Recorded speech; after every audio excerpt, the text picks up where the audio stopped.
Hi everyone, we're going to continue on our quest to explore other approaches to reading the Bible. So we'll look at some additional approaches that apply to what we call the pre-critical period of biblical scholarship, and then we'll get into some of the post-critical or critical studies of the Bible.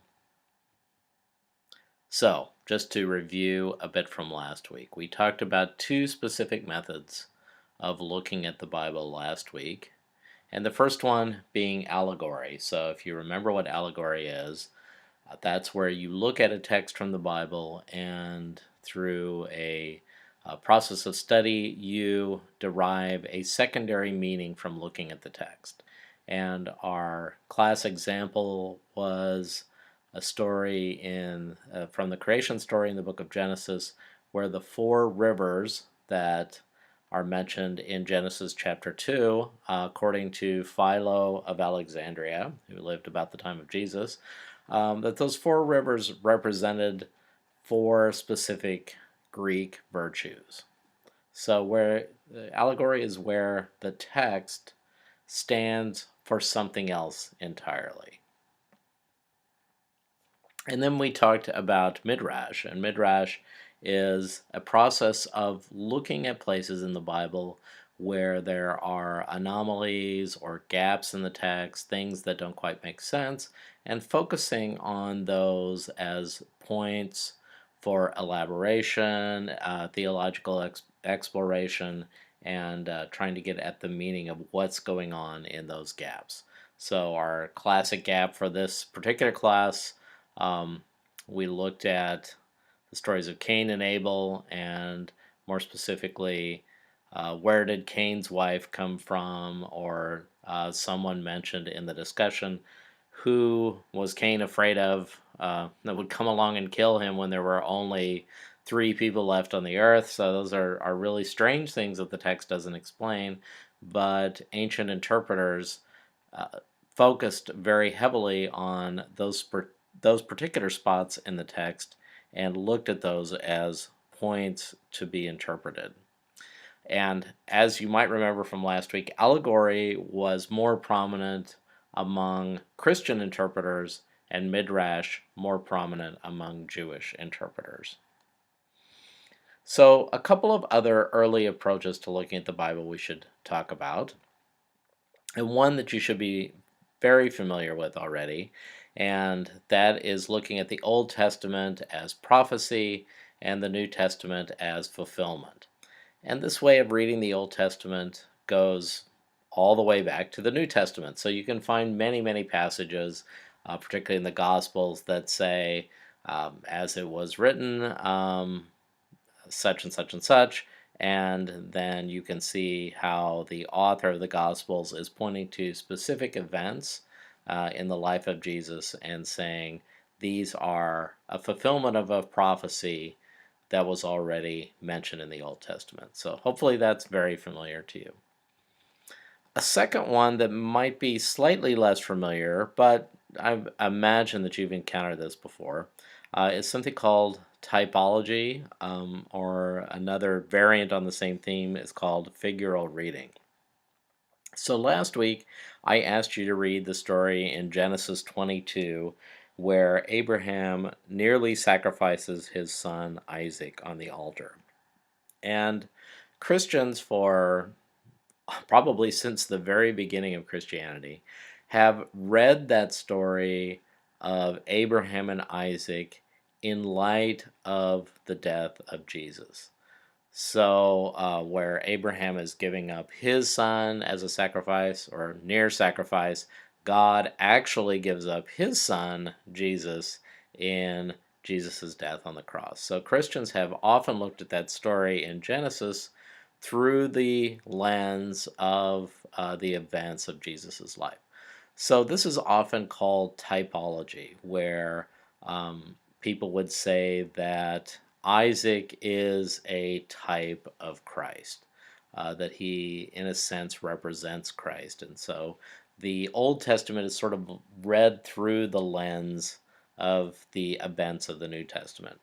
Sometimes I tell my students this is putting on your Jesus glasses when you're reading the Old Testament, where you come across a hopeful passage and you say, aha, as a Christian, our hope is fulfilled in Christ, so we see Christ in those particular passages. Something very similar is a process called figural reading, and this is darn near the same thing. Um, so, for example, in First Corinthians, Paul talks about the events of the Exodus where the Israelites are uh, drawn through the Red Sea on dry ground or led through the Red Sea. And um, Paul says this is like your baptism. So, this isn't a case where the Red Sea, the walking through the Red Sea, is anything about Jesus's life, but it relates to something in your life. So they are sort of symbolic images of something that will happen later on, almost a prefiguring of something in Christianity or something that happens in your own life. So very, very similar, and this is often called figural reading, where something in the Old Testament is read in light of something within Christianity or within the Christian life. Now, when the Renaissance comes along, with it come a number of new approaches or new ways of looking at the Bible. So, this is a very important sort of separation line in the history of interpreting the Bible. Oftentimes, as a result, pre-Renaissance approaches are called pre-critical approaches. So things like allegory, figural reading, midrash are often referred to as pre-critical approaches. And some of the approaches developed after the Renaissance are called critical approaches. So the Renaissance is, to my mind, sort of the dividing line between pre-critical and critical. So just to give you a general time frame. And we should say that these approaches are not mutually exclusive. So just because we've passed the Renaissance doesn't mean that we maybe don't enjoy uh, looking at Midrash, and maybe Midrash still speaks to us today. It points to something interesting in the text that we maybe haven't thought about. So it isn't that after we pass the Renaissance, we throw out everything that happened before the Renaissance, but we have a number of new approaches that take on um, a particular prominence, I would say. So it's not like the pre-critical approaches are out, but on the other hand, they are definitely downplayed. So we spend a lot more time as biblical scholars now looking at critical approaches than we do pre-critical approaches.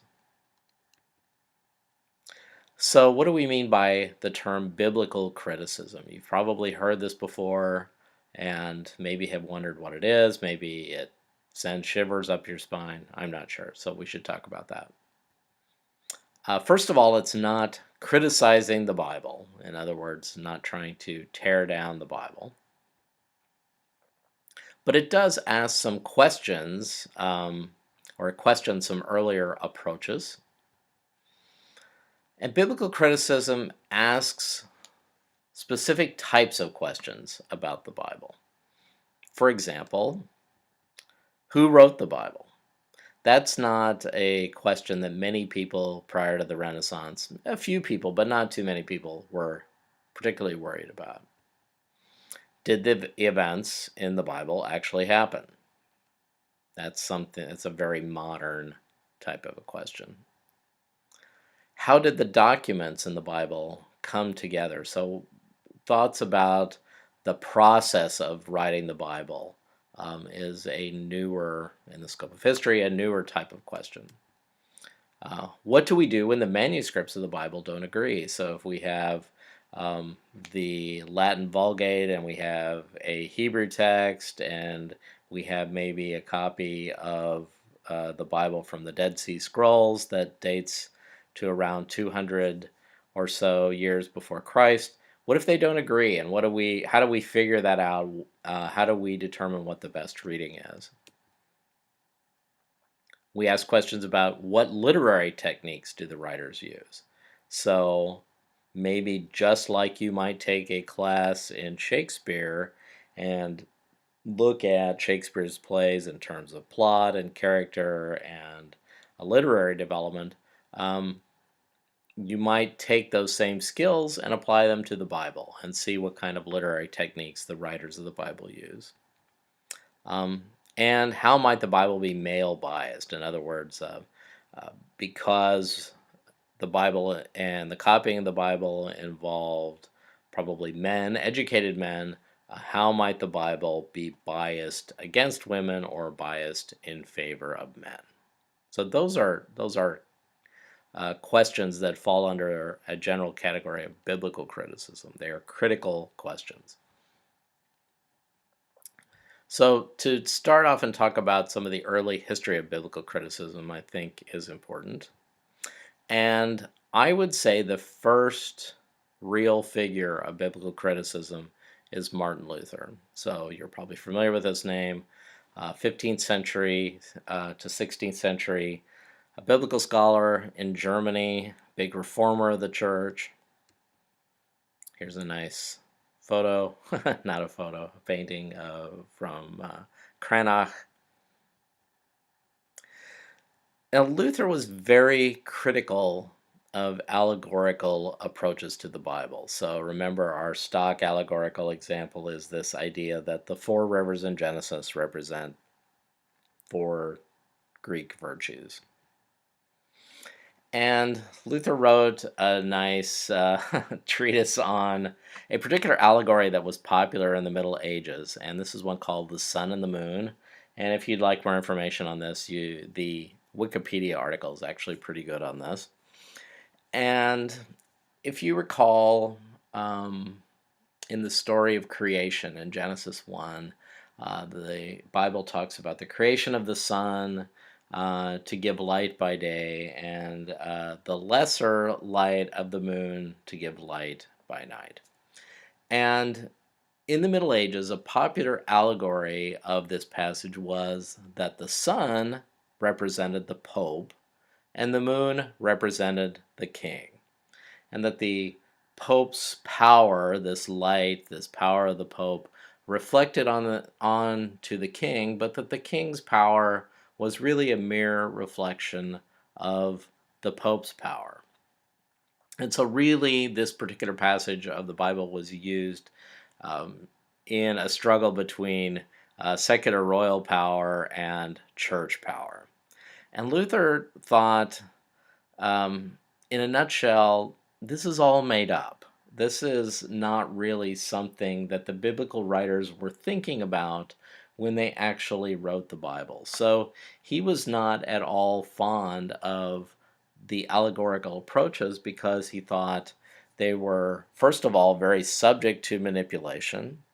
And second, the view was that not just anybody could come up with an allegorical reading. You really needed to be a trained theologian to figure this out or to come up with this.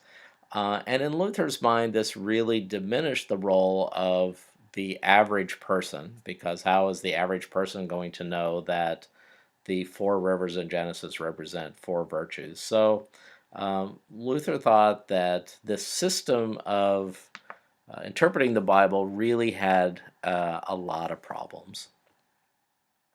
So he didn't like approaches that required a theologian, sort of somebody in between the average lay reader of the Bible and the Bible itself. So we don't need an intermediary.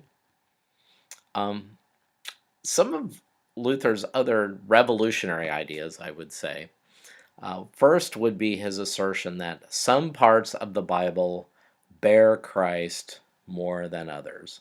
So Luther thought of the Bible as not a book that was to be sort of worshipped in and of itself, but that the purpose of the Bible is to bring Christ, to bear Christ or hold Christ to the Christian. So his analogy is that the Bible is like the manger in the Christmas story. So we're not so worried about the manger. We're interested in the figure of Jesus that's in the manger. So we don't lose our focus here. And once you take away the possibility that particular parts of the Bible might have some sort of secret meaning or some special symbolic meaning that has to be figured out by a theologian, that in some sense changes the nature of the way you look at the Bible. So some parts of the Bible become very important. So for Luther, the Gospels were very important, particularly the Gospel of John. He thought that Romans and Galatians, because they specifically address issues related to salvation, that these were really at the heart of the Bible and the things that we need to be focusing on.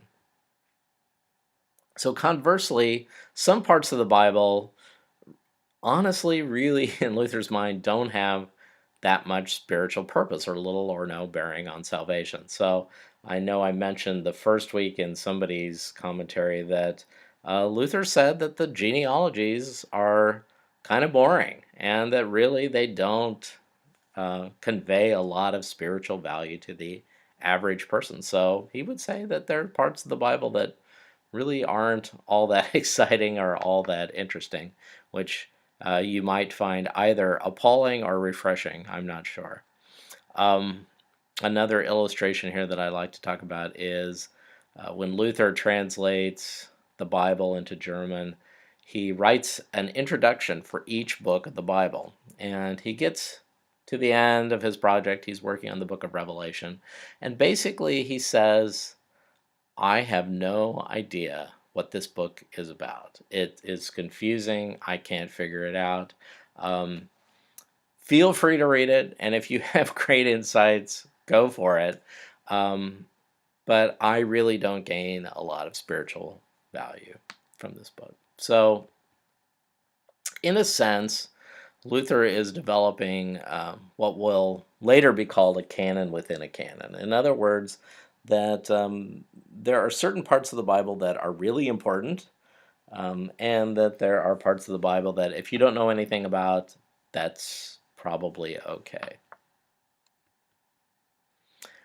Another important point that goes along with this is that Luther championed what is called a plain sense reading of the Bible. So the fact that there are no sort of hidden meanings or secret meanings or symbolic meanings to what is going on in the Bible, that sort of what you read is what you get. So he thinks that should be always your first approach to reading the Bible. And as you can see, this is very much geared toward a lay person reading of the Bible. Also important to Luther's approach was, as I'm sure you probably know, the idea of vernacular Bibles. In other words, Bibles printed in the language of everyday people. And this fits together very nicely with the idea that interpretation for the Bible is not the purview of just priests and clergy, but is the responsibility of everyone. So Luther publishes his Bible in German. The last kind of complete edition is in 1534. Not too much later, the King James Bible is published in English, 1611. And what was important for these Bibles is that they were translated from the original languages. So English Bibles prior to the King James Bible had been translated from the Latin Vulgate translation that we talked about last time. So during the Renaissance, scholars rediscovered how to read Hebrew and Greek, and therefore could translate the Bible from the original languages rather than creating a translation of a translation. More widely disseminated among lay people, so after the invention of the printing press, books could be cheaper, more people could afford books, and there was actually something to read. So Before then, there was just not a lot for people to read, and therefore a lot of people didn't learn to read. But once you have a Bible and somebody says this, it's really important that you understand what's in this book, that's a big incentive to learn to read. The second person I'll talk about in the critical approach to the Bible is Baruch Spinoza. He lived from 1632 to 1677. He was a Dutch Jewish philosopher, a very important philosopher, very interesting philosopher if you ever study his works. He's very controversial also. He got expelled from his local synagogue. So there's a photo again of him. So Spinoza advocated a scientific approach to studying the Bible. So what do we mean by that? Spinoza wrote a book in which he criticized the clergy of his day, saying that all the church is doing is looking in the Bible for things to support their presuppositions or their doctrines. So instead of reading the Bible on its own terms, he claimed that the clergy in his time were just kind of leafing through the Bible looking for proof texts for their presupposed doctrine. So he said we should set aside doctrine and just study the Bible on its own terms in a much more scientific way. So Spinoza was I would say, first scholar who very pointedly posed the question, who wrote the Bible? And he, in this book I was referring to, outlines what he thinks biblical scholars should do, and he thinks that's one of the things they should concentrate on. He encouraged further study in the original languages. He saw that there was still a lot of work left to do in that area, and that through this study, eventually scholars, in his mind, could come to kind of the one correct, exact meaning of the biblical text. I would say people now are a little more skeptical about that because of the distance between us and the culture of the Bible, but he thought that, if you study long enough and hard enough, you're going to come to the one final, absolutely correct interpretation. And I would say Spinoza's agenda, if you will, began the separation of biblical studies as a scholarly pursuit, something that one does in the university, from biblical theology, which is more about what is the role of the Bible in a particular religious setting. So a biblical theologian looks more at for example, would ask questions, how do Episcopalians read the Bible or view the Bible? What role does it play in Episcopal doctrine? And somebody that's working on biblical studies would probably not be at all concerned about that, but would be more concerned with historical questions of the Bible, how the Bible came together, and so forth. So when we talk about the historical critical method, we're talking about something that applies first to biblical studies and probably less so to biblical theology. If you have questions about that, please post those. That might be